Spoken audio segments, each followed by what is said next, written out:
எல்லோருக்கும் வணக்கம் நண்பர்களே. ஒரு வாரம் எப்படி ஓடுச்சுன்னு தெரியல, எப்படி நம்ம போர்ட்ஃபோலியோலாம் லாபத்துலேருந்து நஷ்டத்துக்கு வந்துச்சுன்னு தெரியல. அந்த அளவுக்கு ஒரு வாரம் வேகமாக ஓடிடுச்சு.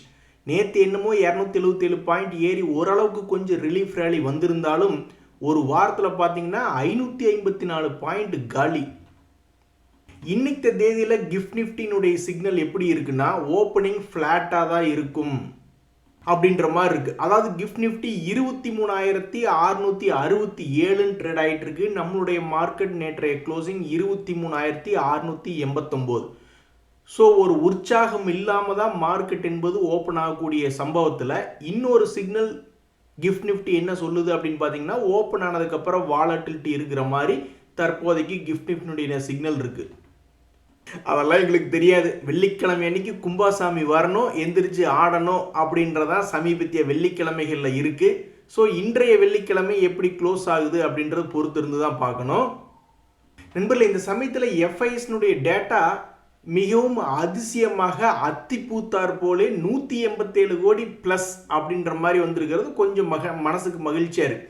அதே சமயம் குளோபல் மார்க்கெட்ஸ் எடுத்து பார்த்தா அவன் நம்மளுக்கு இன்னைக்கு நம்மளுடைய வில்ல அவன் தான் அப்படின்ற மாதிரி குளோபல் மார்க்கெட்ஸ் எல்லாம் ரொம்ப சுமாராக இருக்குது. அதுலேயும் இந்த காஸ்பி எல்லாம் எடுத்து பார்த்தோம்னா 3.5% இறங்கி தான் இருக்குது. நண்பர்களே, 3% நம்ம மார்க்கெட் நகுந்ததுன்னு வச்சிங்களேன், அது மேலே போனாலும் சரி கீழே போனாலும் சரி அவ்வளவுதான், எல்லாம் தலைப்பு செய்தி ஆகிடும். 750 பாயிண்ட்டுங்க 3% மூவ்மெண்ட்டுனா நிஃப்டிக்கு 750 பாயிண்ட் மேலே போனாலும் எங்களால் தாங்க முடியாது, இன்ப அதிர்ச்சி ஆயிரும். 750 பாயிண்ட் கீழே இறங்கினாலும் மிகப்பெரிய ஷாக் ஆயிரும் நம்ம மார்க்கெட்டில். ஆனால் இந்த காஸ்பி எல்லாம் வாரத்துக்கு ஒரு நாள் 4% 5% ஏறுறதும், வாரத்துக்கு ஒரு நாள் 4% 5% இறங்குறதும் மிகப்பெரிய ஒரு வால்டிலிட்டியாக இண்டெக்ஸ் இருக்குது. அந்த அளவுக்கு தாங்கிறதுக்கெல்லாம் இங்கே யாருக்கும் மனசு கிடையாது.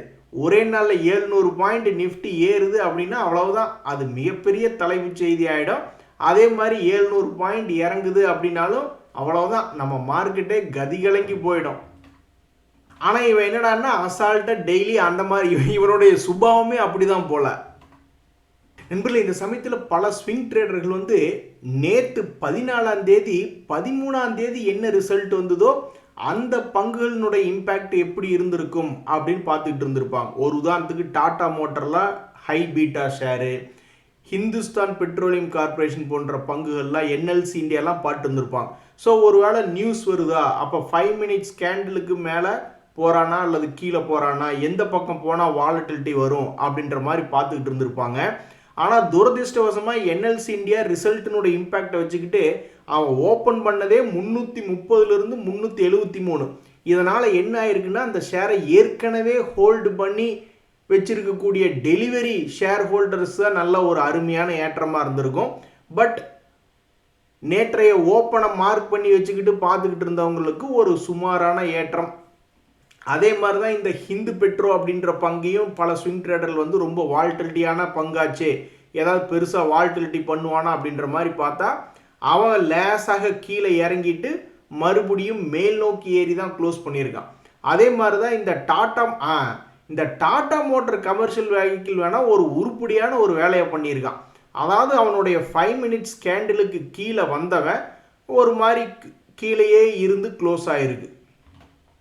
ஆனால் ஆக மொத்தம் ஒரு உருப்படியாக ஒரு பெரிய கொடி பறக்கிற மாதிரி போனவங்க நேற்று யாரும் பெருசாக இல்லை முக்கியமான வாலட்டிலிட்டி பங்குகளில்.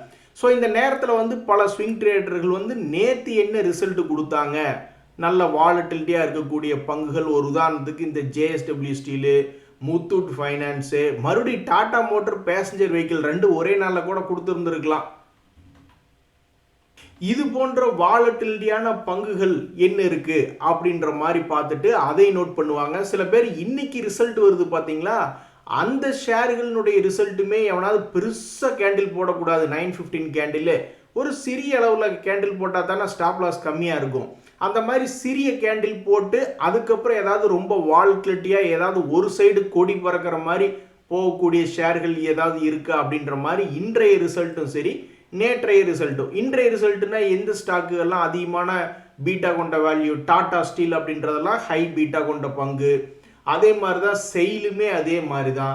ஹிந்துஸ்தான் காப்பர் அவன்லாம் ஒரு இடத்துல நிற்பானா, நிற்க மாட்டான். ஸோ இது மாதிரி தான் நேற்று ரிசல்ட் கொடுத்த பங்குகளும் இன்னைக்கு ரிசல்ட் கொடுக்க போகிற பங்குகளும் 5 மினிட்ஸ் கேண்டில் 9:15 கேண்டிலுக்கு மேலே என்ன பண்ண போகிறாங்க அப்படின்னு பல ஸ்விங் ட்ரேடர்கள் பார்த்துட்டு இருப்பாங்க.